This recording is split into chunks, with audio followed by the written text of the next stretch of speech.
About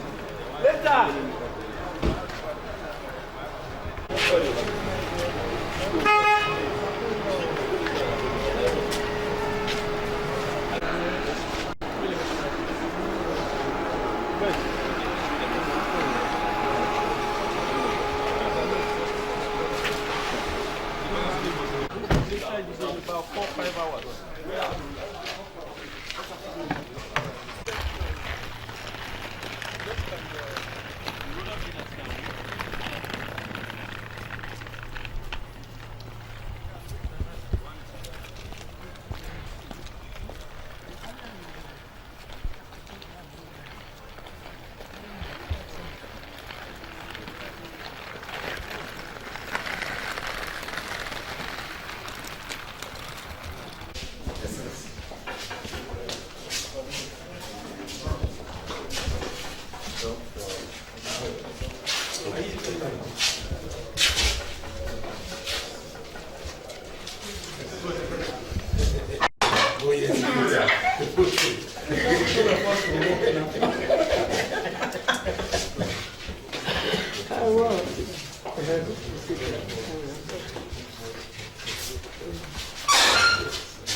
Morning. First, let me apologize that I did not realize you were, before. Yeah, I didn't realize that you were graduating since 9 o'clock or 8:30. We, as you can see, it's the last week before the pandemic. So since 6 a.m., we had to be running around to try and do the intro in the sense. So first let me apologize and welcome you. So, apologies. Actually, I was here last week to keep an appointment for 10 o'clock because of things that were not foreseen, which His Excellency has just coded on. So that's why a little delay. Very sorry for that. We are from Europe, and some members are from US as well. We have the name Godwin Obaseki Diaspora Support Group. That's our name. And I quickly jotted out some points this morning to unfold on before we commence. And let me stand up. There are no things to that. I think it's more relaxing when you sit. Okay. The emergence of our group, how our group came to existence. It actually started sometimes December last year, 2015, when we were brainstorming with a friend of mine in Benin City. So it was a political discussion, as men usually have. So we realized that there are so many aspirants aspiring to be the governor of Edo State. So that's how the idea came, because I was the legal director of the Nigerian diaspora in Europe. I had a national assignment for 2 years. And I was as well the president of the NIDO, the German branch, for 2 years. And after that, the interim chairman of the Europe chapter. So having handled such responsibilities, I feel I could use that status to organize the Edos together in Europe and in America as well, because the NIDO I heard has a branch in America as well. So when I got to Berlin, where I have my office, so I realized that there's a need to have a physical meeting. So a meeting was convened mid-March 2016, and a lot of people came. close to 150 people came from all over. In that meeting, we objectively screened with our gesture, with our ability, the person that we feel he has the capacity to handle the office of the governor of Edo State. So it was that meeting we endorsed His Excellency Godwin Obaseki. So after the endorsement, we concluded that we should be holding meetings every fortnight because people cannot be coming from all over Europe because you have members from Italy, is there, Pastor George, you're welcome.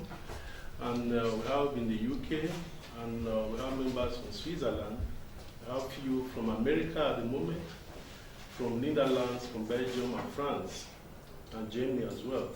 So we all cannot be holding physical meetings regularly. So we decided to be holding meetings every fortnight via teleconference. So the first teleconference we had was on the 1st of April 2016. So it was in that conference we unanimously, after some level of brainstorming, we agreed on the name Godwin Obaseki Diaspora Support Group. Since then, we'll be bearing the name. So the reason why we endorsed His Excellency as the next governor of Edo State were majorly because of his lengthy profile, and beside that, his economic exhibition so far as the chairman of the economic team of Edo State. So we pursuing the spirit of credible leadership. We represent the opinion that though we don't live here, but we have loved ones at home. We have stake in the election. And we should play our little part to make sure that a credible leader comes in and handles that office. Because it is a credible leader that can ensure the good governance which African continent has been lacking for decades. So, because a credible leader makes life easier for his people. So, and that area of economic, political, social, and religious arrangement in society can only be guaranteed, or the sustainable blueprints can be installed if we have a credible leader as governor in Edo State. Many countries have proved it before around the world that the economic stability, the political stability as well, and the social welfare of their people is something that is possible. It can be done. America has done it. Germany, Great Britain, when you go there, they all have economic and political stability within their country. So because those people have proved it before, we're quite convinced that it's not something that is impossible. We only need a credible leader to get that done for us. So that's why we're supporting His Excellency, Mr. Godwin Obaseki. So, and history has actually proved it to us as well, that not everyone that has handled the Osadebe Avenue, the governor's office, has the capacity to do the right thing. So because of that, a year like this, when election is right at the corner, so we strongly believe that this is a year where things could be rectified or mistake could be as well be done. So we're trying to avoid that mistakes in order to make sure that the future of the coming generation is not mortgaged to the hands of the very few which we feel do not have the capacity to lead the office.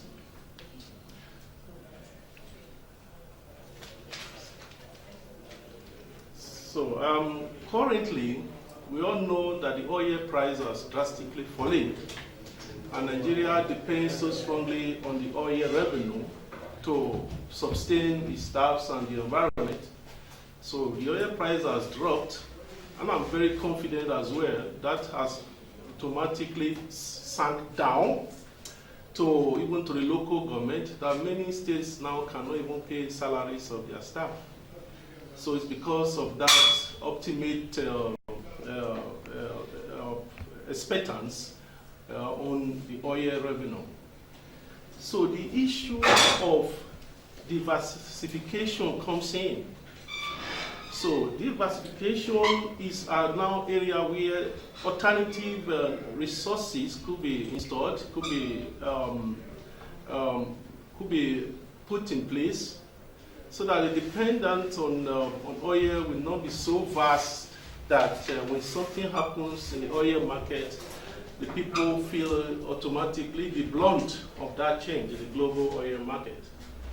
So it is areas like solid minerals, agriculture, in agricultural sectors as well, we mentioned.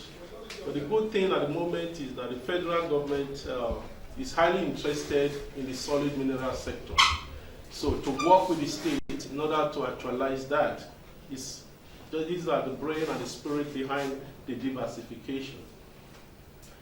So His Excellency has mentioned these alternative resources in his address during his declaration of intent to contest for governorship.